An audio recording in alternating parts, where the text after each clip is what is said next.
Why did she use mirror? No mirror. I said no mirror allowed here in my salon. What did just did? I am finished, oh.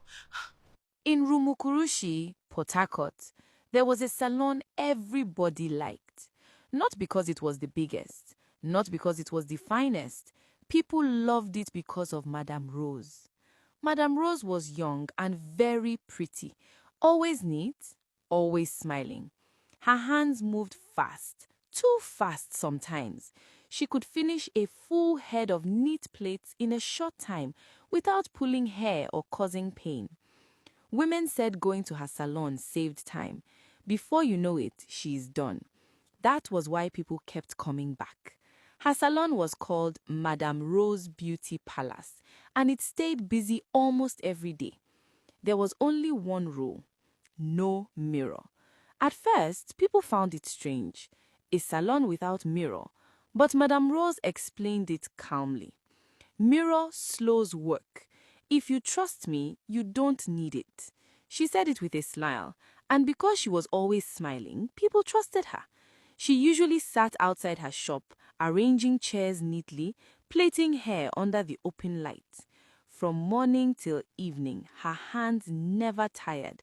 She worked fast, she worked clean, and she worked quietly. One afternoon, a new customer sat on her chair. The woman had heard a lot about Madame Rose and decided to try her salon.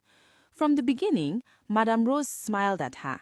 Madame Rose began plaiting immediately, fast, neat, gentle. As she walked, the woman became curious. She wanted to see how the front looked. "I want to see my hair in the mirror," the customer said casually. Madame Rose did not stop working. She smiled. "No mirror here." The customer laughed lightly. "I just want to check the front." Madame Rose's smile remained, but her hand slowed down. She turned her head slightly. "I don't use mirror," she said softly. "That's my rule." The customer felt embarrassed. "Oh, okay, I'm sorry." Madame Rose nodded and continued plaiting. Her speed returned. In less than an hour, the hair was finished. It was neat, very neat. The customer stood up. "Thank you, madame. You are very fast." Madame Rose smiled. "Come again." The customer left. She did not notice the small strands of hair on the ground. Only after the sound of footsteps disappeared did Madame Rose stand up. She slowly looked down. The fallen hair lay scattered on the ground.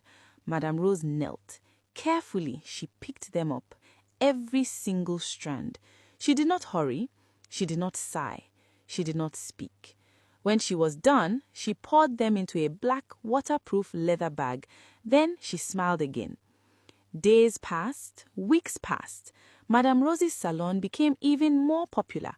Women liked her because she was fast, she was gentle, she didn't waste time, she smiled a lot.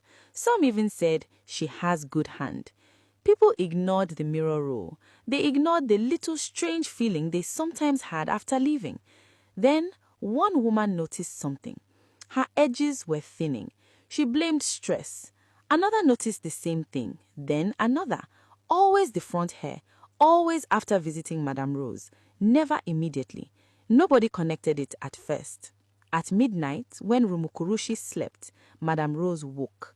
She tied a black wrapper around her body.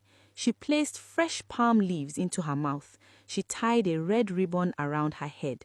She carried a clay pot, put the hairs there. She walked quietly toward the stream behind the area. People called it Mirina Ma. At the edge of the stream, she stopped.